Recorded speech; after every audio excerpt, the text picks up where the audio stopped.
Hello everybody and welcome back to another video. Today we're going to take a look at what happened in week 21 of the Overwatch League by taking a look back at my picks and talking about what happened. Now, I know this video is a day later than usual.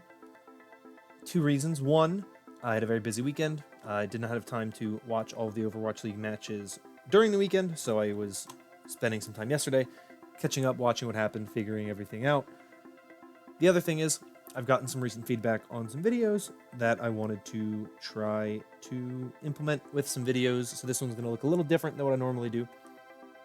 Let me know if you like it. It's a little more work than usual, but I am willing to spend a little more time making the videos if they are better and you enjoy them more. So let me know in the comments down below how you feel about it, but let's jump in. Let's take a look back at what happened this past weekend by looking at my picks and how I did.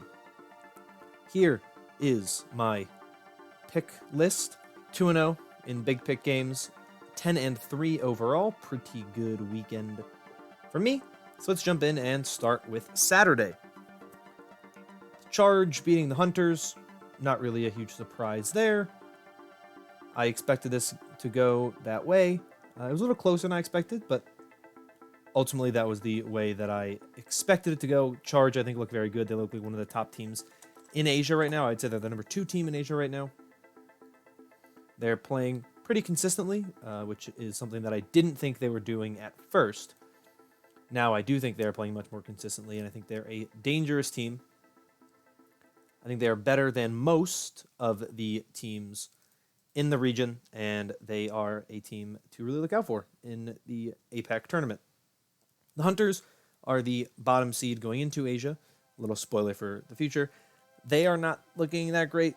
I have a lot of questions surrounding the Hunters. They're a team who I think are okay at times, but in Asia they're going to keep struggling. If they were in North America, I think they would be doing significantly better than what they are now.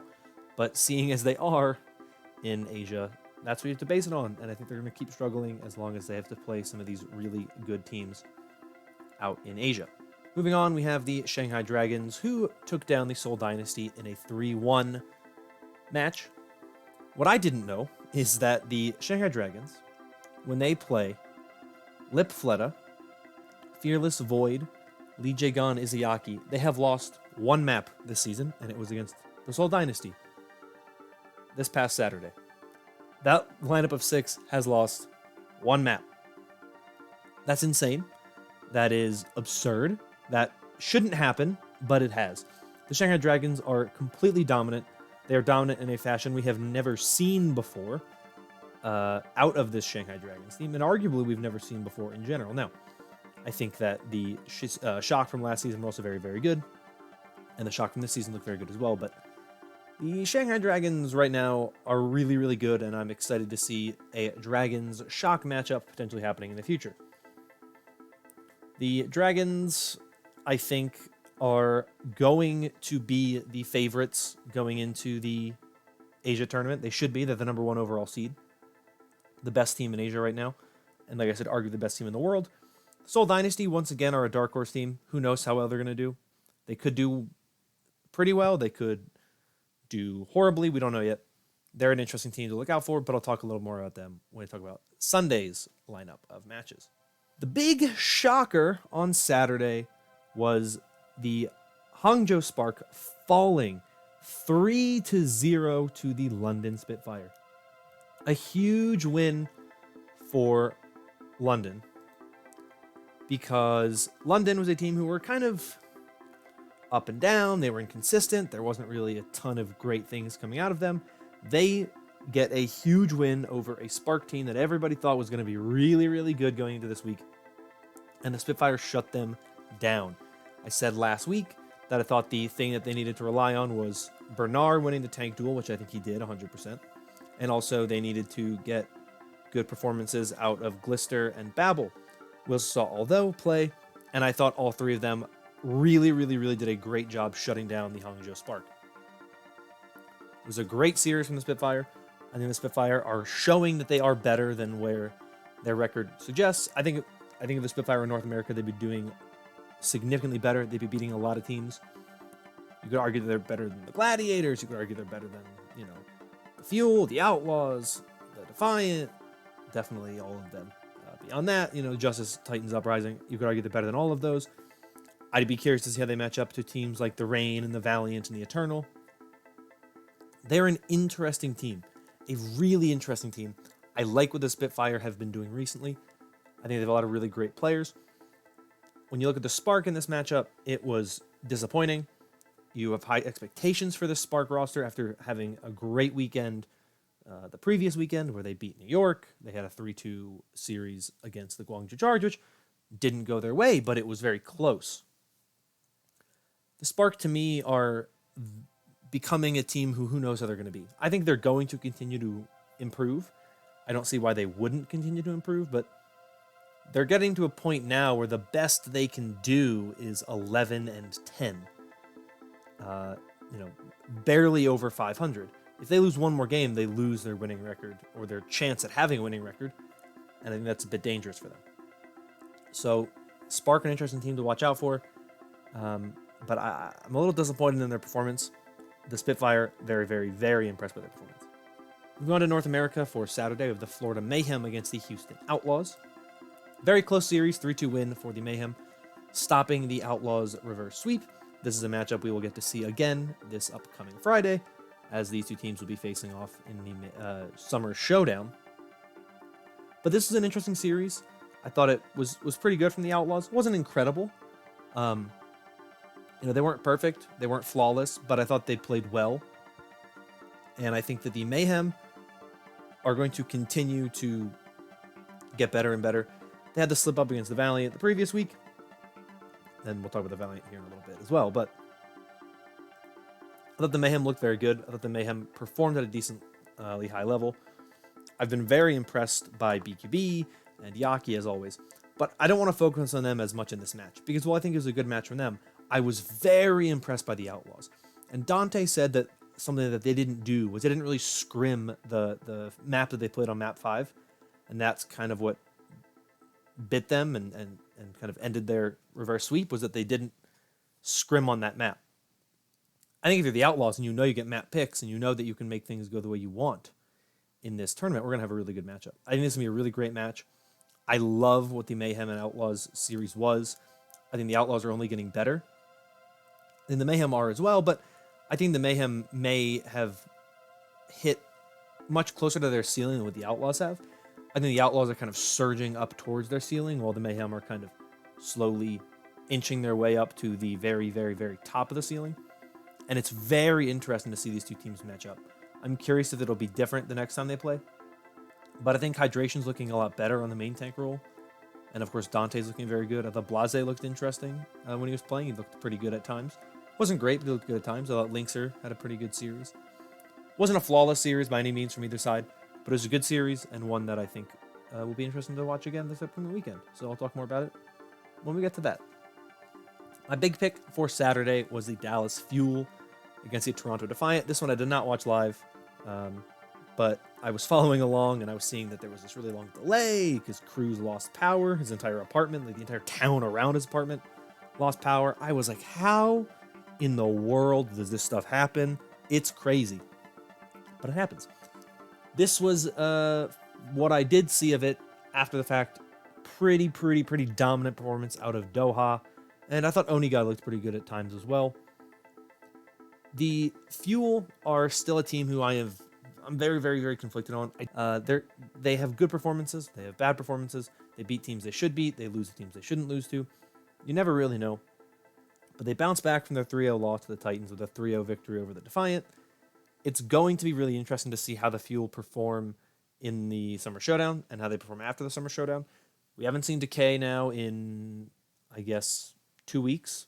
So it'll be interesting to see what they look like when he is back with the team.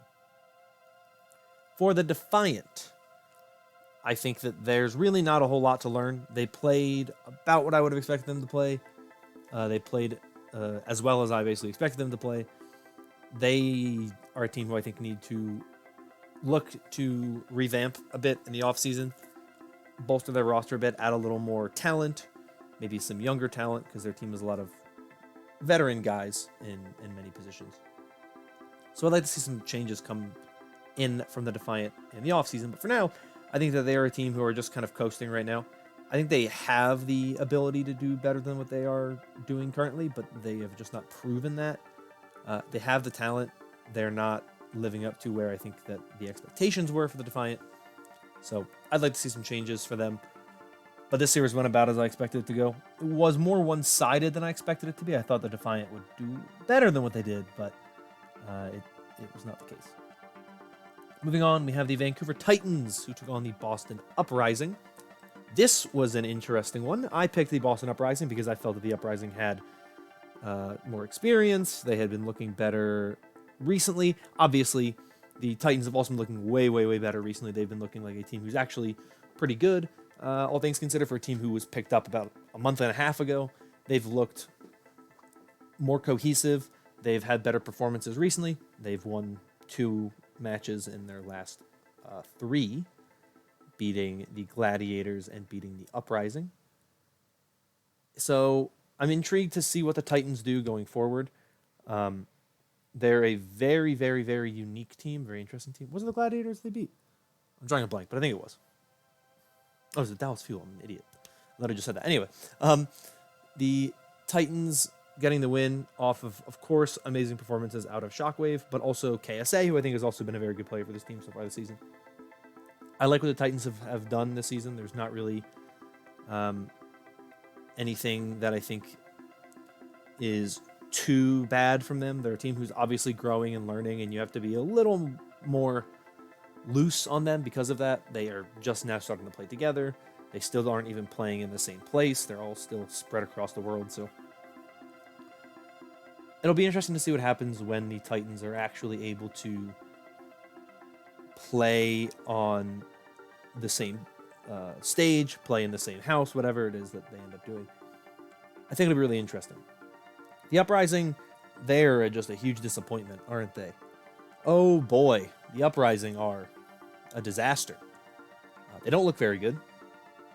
They went from being a team who was hot and seemed like they maybe had a chance to do something to a team who looks like arguably the worst team in the Overwatch League. And I wouldn't even say it's arguably, they look like they are the worst team in the Overwatch League.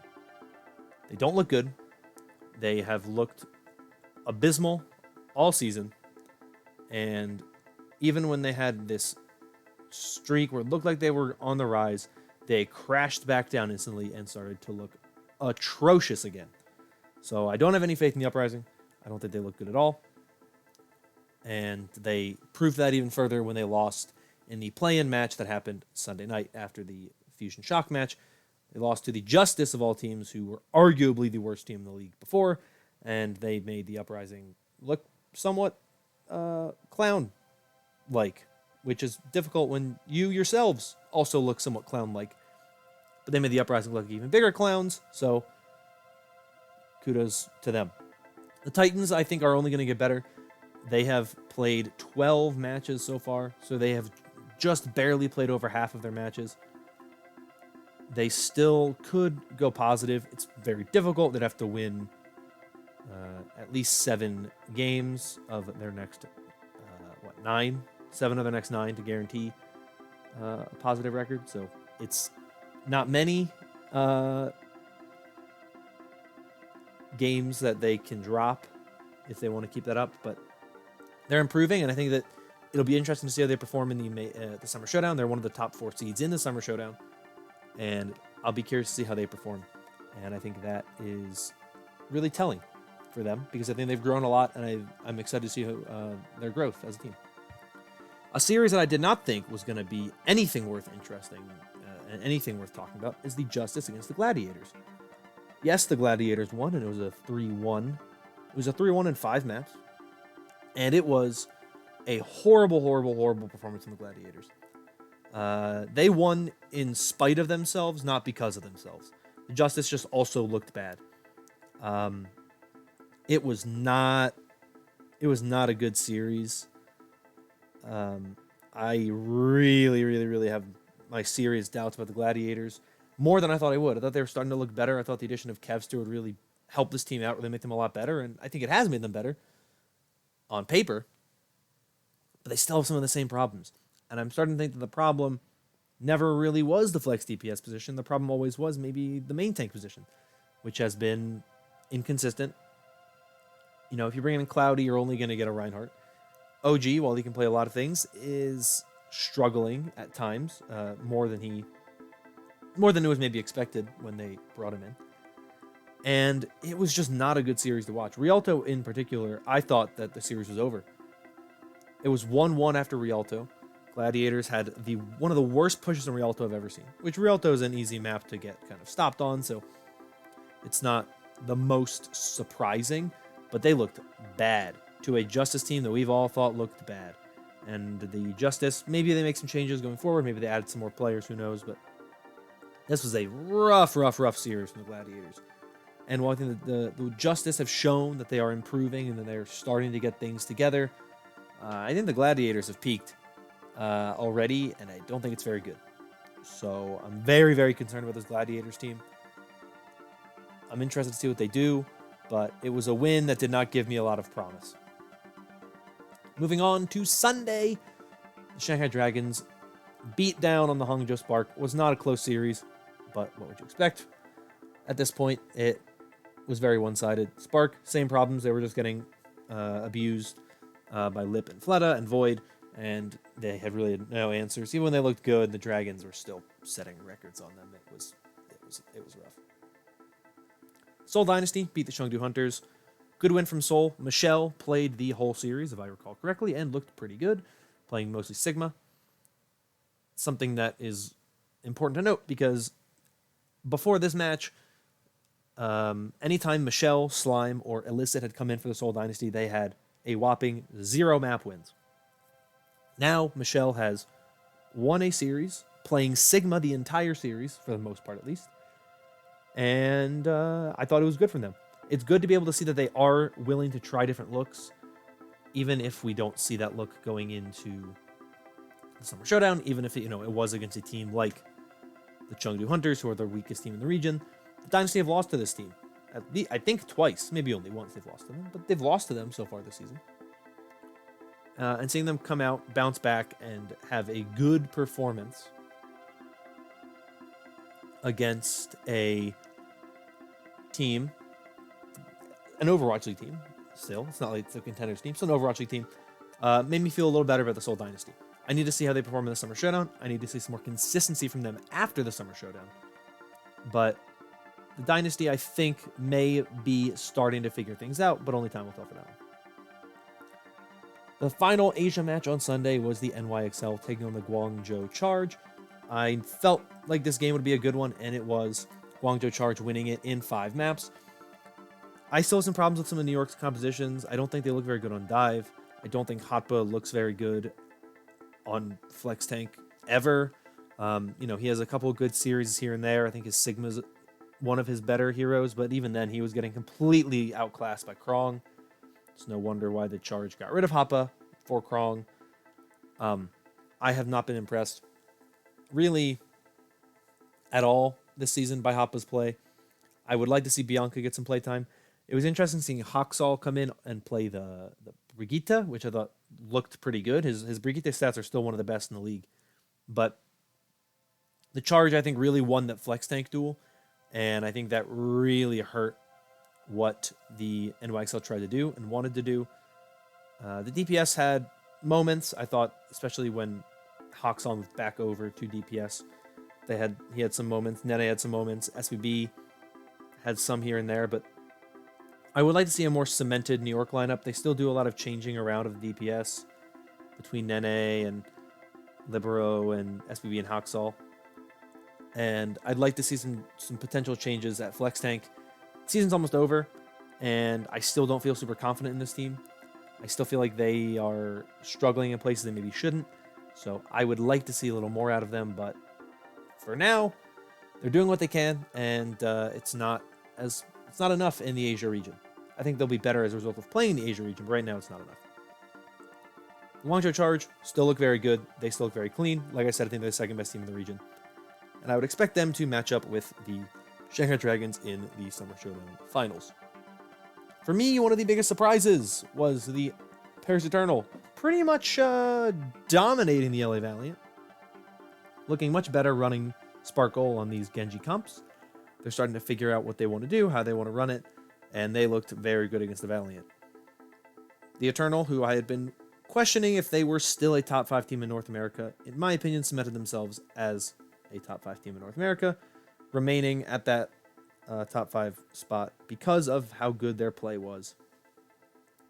And the Valiant, I don't really think were bad. I think that they got outmatched by an Eternal team who are angry and who have, this is a Valiant team that never played against Sparkle in the matchup that they had in the Melee, so different factors there.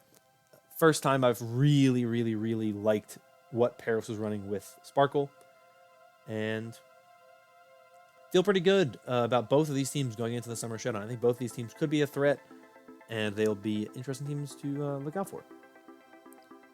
The Atlanta Reign beat the Vancouver Titans. Pretty one-sided series, as you would expect from the Atlanta Reign. They are sitting at 7-6, plus 9. I still think they are a team that is going to be pretty good, but I don't know what to expect from them.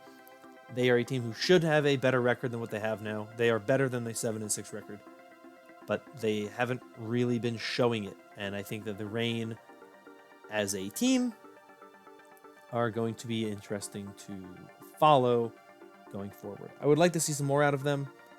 In general, I don't think they've been particularly exciting when they play good teams, and that's what I want to see out of them, so not really much to go into aside from that. I want to see more out of them. I like what they're doing with their DPS. I think Baby Bays actually looks pretty good, which is something that I don't think a lot of people had much expectations for. I think most people expected Ursa or Edison to be the DPS duo for them all season. That hasn't been the case. I like what they've done. Titans in this match just got outmatched, outclassed. I expected that to happen. Didn't expect it to be as one-sided as it was, but maybe I should have, because Atlanta Reign always clap teams that are worse than they are. That's just what they do.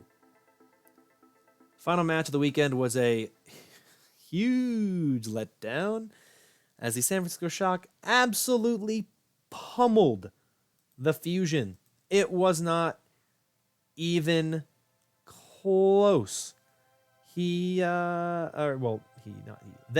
as a team, the Philadelphia Fusion, really did not match up well against the Shock. Ants had a field day. I thought the Fusion did weird things. I don't like them running Boombox over Funny Astro, even if Boombox does have the better Baptiste. I would rather just see Funny Astro play, because I think he's the better player, and I don't know why they wouldn't play him, unless his Baptiste is just so incredibly atrocious that he's not worth playing. I really want to see more out of this Fusion team. It was really disappointing, but the Shock have cemented themselves as the best team in North America with no potential doubt at this point in time. So it'll be interesting to see what happens in the future with this team, the Fusion. But the Shock, they cemented themselves as Goliaths, as potential champion favorites, and they will still be the team to follow going forward. So that's everything from this past week. We'll take a look at the standings in a later video. But for now, that's where I'm going to end this off. If you enjoyed the new video editing style, please let me know in the comments down below and your thoughts on everything that happened this past weekend. And later this week, of course, I will have 2 videos breaking down the North America and Asia brackets, so stay tuned for that later this week. That is everything I have for you. Thank you once again. Hope you're all staying safe and healthy, and I will see you all next time. Bye-bye.